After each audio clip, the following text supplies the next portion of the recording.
Good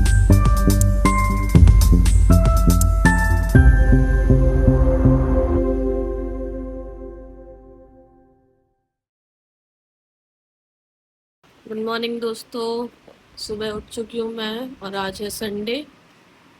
तो अभी बज रहा है 9:30। उठ मैं पहले ही गई थी, बट अब हम नाश्ता करने जा रहे हैं। तो आज हम नाश्ते में कर रहे हैं आलू भुजिया और पूड़ी और चाय।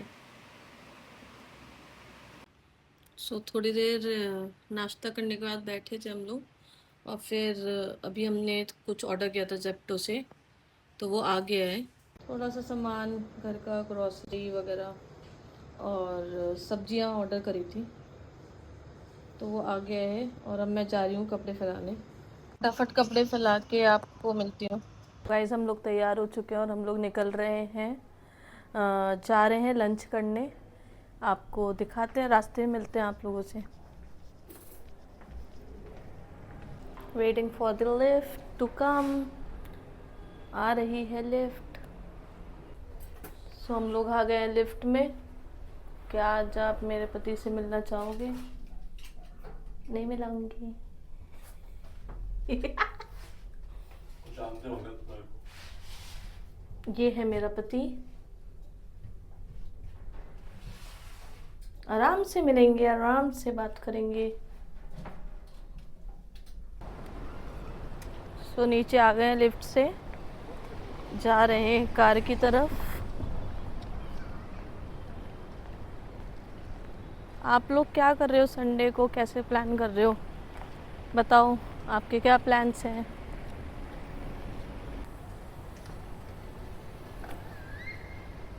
और आ गए हम कार के पास। कल पता है यहाँ पे सुबह एक नाबालिग बच्चे का लाश मिला था। बोल रहे कि रेप वगैरह भी करके उसको मार दिया यहाँ से। और राजनगर एक्सटेंशन पहली बार नेशनल न्यूज़ में आया। देखो किस वजह से आया। बट यार, ये चीज़ें आजकल इतनी सुनने में आ रही है, मतलब समझ नहीं आ रहा है कि मतलब लोग चाहते क्या है। और अभी बिल्डिंग बन रही है, अंडर कंस्ट्रक्शन है। एक्चुअली सेफ जगह था ना, कोई जाने आने वाला नहीं है, तो उनको लगा कि लाश ठिकाने लगाने का बहुत सही जगह है। कोई देखता नहीं, क्योंकि आप अगर देखोगे मॉल को, अभी पूरा अंडर कंस्ट्रक्शन है। तो आई थिंक सही जगह है वो। बाकी वायलेंस इतना ज़्यादा बढ़ गया है आजकल दिल्ली एनसीआर में स्पेशली। आई डोंट नो, योगी को लाओ आई थिंक दिल्ली में सीएम बना के, शायद तब कुछ हो। हम लोग यूपी में ही हैं। यूपी में ही है हम लोग, और योगी जी कुछ कर सकते हैं इस वारदात के बारे में। और इतना ज़्यादा लोगों के दिमाग खराब हो चुके हैं कि यार डर ही नहीं रह गया है कि मतलब। और मुझे ऐसा लगता है कि सिक्योरिटी गार्ड भी तो होगा। बहुत ही दरिंदगी है कि मतलब मेरे को ये कभी समझ नहीं आया कि लोग, चलो मैं समझता हूँ कि आकर्षित हो गया और रेप कर दिया किसी का, बच्चों के साथ क्या आकर्षित यार, कोई लॉजिक नहीं है। मतलब दरिंदगी है, हैवानियत। मेरे को साइको लगता है ऐसे। उनको इलाज कराना चाहिए।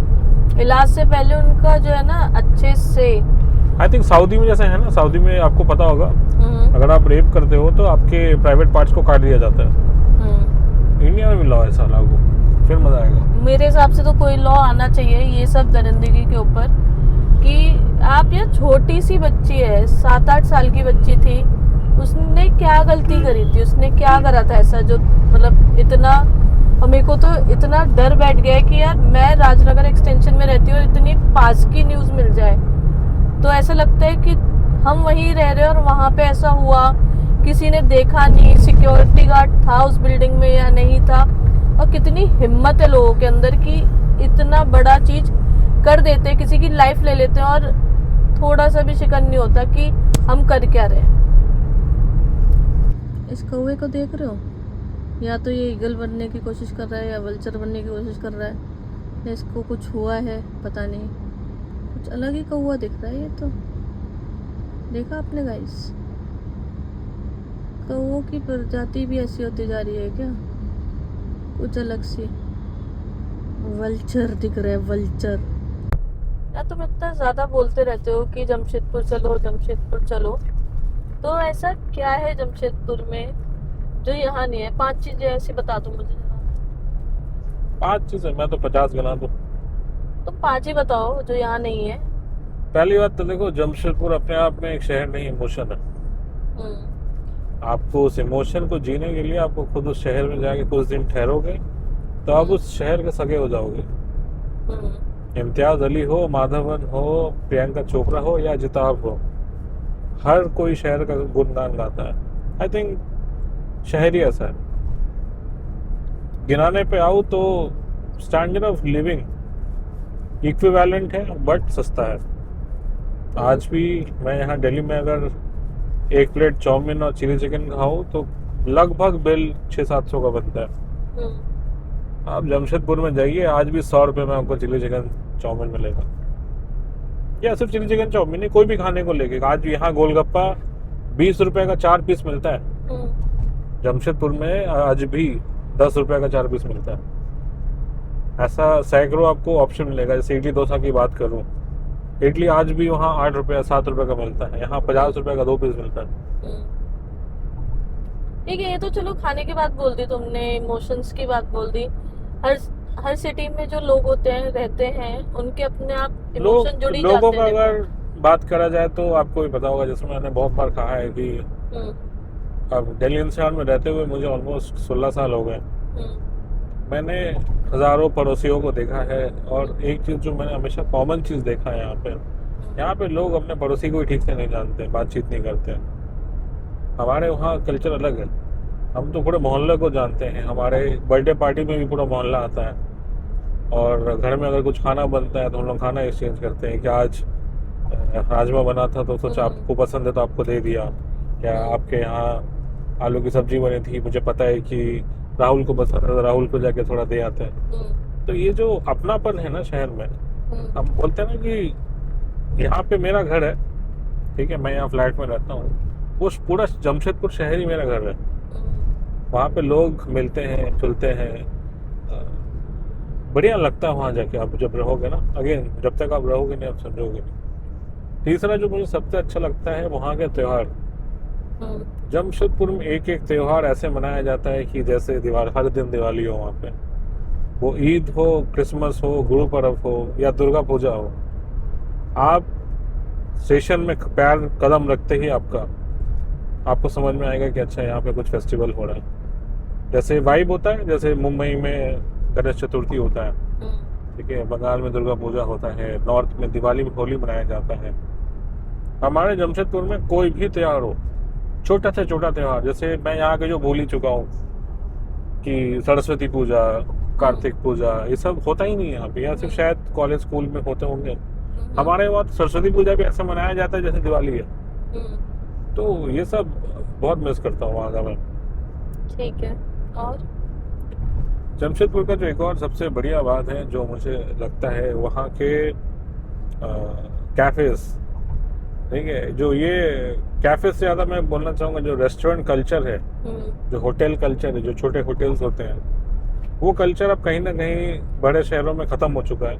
रेस्टोरेंट तो दिखते ही नहीं है अब, सारे कैफ़े हैं। सारा कैफेज का मेन फोकस है इंस्टाग्राम, फोटोज अच्छे आने चाहिए, एस्थेटिक होने चाहिए, खाने पे फोकस सेकेंडरी हो गया है। लेकिन अगर आप जमशेदपुर जाएंगे, आज भी सारे रेस्टोरेंट्स हैं, छोटे छोटे ढाबा हैं, और वो उनका फोकस जो है ना खाने पे है कि कैसे अच्छा खाना खिलाया जाए। आप कभी भी जमशेदपुर में कोई भी रेस्टोरेंट या कैफे जाइए, कोई ये नहीं बोलेगा कि वो कैफे दिखता अच्छा है। हमेशा बोलेगा कि इस फलाने रेस्टोरेंट का ये अच्छा है, या ब्लू डायमंड का मिक्स राइस अच्छा है, ठीक है, या छगन लाल का जलेबी अच्छा है। कभी कोई नहीं ये बोलेगा कि छगन लाल का इंटीरियर बहुत अच्छा है। वहाँ जो चीज़ आप एनसीआर या दिल्ली में या कोई भी बड़े शहरों में जाओगे तो ऐसा लगता है कि वो हमेशा इंटीरियर की बात करेंगे। हम लोग कभी भी, अभी भी हम लोग कहीं जा रहे हैं, हम लोग सिर्फ इंटीरियर देख के जा रहे हैं, हमें पता नहीं खाना कैसा है वहाँ का। तो ये एक बहुत फर्क पड़ता है।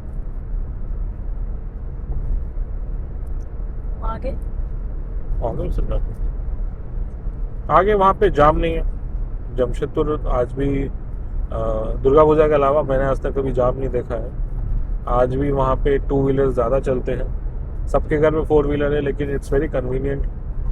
और वेदर की बात करूँ तो मतलब सबसे सुहाना वेदर। अगर आपको बैंगलोर पुणे का वेदर पता है, हम्म, जमशेदपुर में सेम वेदर होता है। हाँ जी। 2 दिन गर्मी, तीसरे दिन बारिश, क्योंकि एक प्लेटू में बेस्ड है। ठीक है, आपको अगर जमशेदपुर अगर शहर अगर किसी को जानना है तो अगर सबको देहरादून शहर पता होगा या लोनावला पता होगा, ये 2 शहर ऐसे जो बहुत मिलता जुलता शहर है जमशेदपुर से। तो और लोग रहना चाहते हैं वहाँ पे वेदर की वजह से। बैंगलोर लोग इसलिए नहीं जा रहे क्योंकि ट्रैफिक है। तो ये एक छोटा बैंगलोर है हमारा, विदाउट ट्रैफिक। और अगर वहाँ की गर्मी की बात करो, ठंड की बात करो, बारिश की बात करो, सब कुछ इक्वल है। ऐसा नहीं कि जैसे दिल्ली जैसे गर्मी बहुत पड़ती है हमारे यहाँ या सर्दी बहुत पड़ती है, वहाँ पे सब कुछ इक्विवेलेंट है।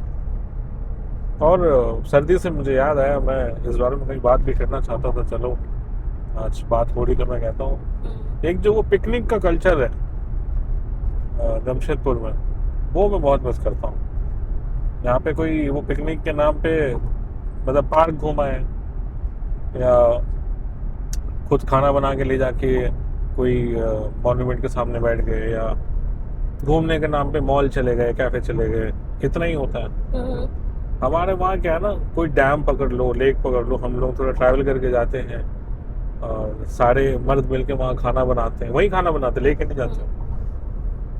तो ये सब चीज़ें बहुत अलग है जमशेदपुर शहर में। और मैं हमेशा से कहता हूँ कि जब तक आप जाके वहाँ रहेंगे नहीं, आपको मैं समझ, आप वो इमोशन नहीं समझ पाएंगे। कुछ तो उस शहर में सही है ना, कि उस शहर के सारे लोग दीवानगी की तरह उसको प्यार करते हैं। ठीक है, जो पॉइंटर्स बताए हैं कुछ कुछ वैलिड है, कुछ सारे ही वैलिड है देखा जाए तो। आप बताइए, आप मुझे गाजियाबाद में क्यों रुकना चाहिए? मैं बताऊँ गाजियाबाद में क्यों रुकना चाहिए? जी 5 पॉइंट आप भी बताइए। देखो, मेरे पॉइंट्स जो होंगे वो घटिया होंगे। वो घटिया नहीं होंगे, वो कुछ कुछ सिचुएशंस के लिए वैलिड होंगे। ये नहीं बोल सकते कि आप, मेरा बचपन यही बीता है, मेरा होम टाउन बचपन है। नहीं बीता ये सब वो चीजें, तो मेरा भी होम टाउन वही है ना, मेरा ही बचपन नहीं बीता है, तो उसको भी आप काउंट नहीं कर तो सकते। इसीलिए आप बता भी पाए हो ना कि इमोशनली कनेक्ट और जो भी चीजें हैं। तो ऐसा नहीं है कि मैं यहाँ पे रहती थी और जो मेरा पहले फ्लैट था वहाँ पे भी ऐसे ही चलता था। जब 4 फ्लैट होते जैसे, तो हम एक दूसरे को बहुत अच्छे से जानते थे। जो इन्होंने वैलिड पॉइंट्स अपने दिए, हो सकते हैं, देखो सिटी जो होती है वो इमोशंस आपके थ्रू रहते रहते होता है, ठीक है। और जैसे मैं गाजियाबाद में रही हूँ मगर मैं हूँ कानपुर की, तो कानपुर में भी ऐसी बहुत सी चीजें हैं जो इमोशंस और सब कुछ है। तो कुछ पॉइंट्स में वैलिड पॉइंट्स हैं कि पोल्यूशन को लेके, वेदर को लेके बहुत वैलिड पॉइंट्स हैं। हम लोग निकल चुके हैं वापस खा पी के कैफे से, तो इस कैफे के बारे में आपको कल बताते हैं। बने रहिएगा, कल का ब्लॉग जरूर देखिएगा। To be continued.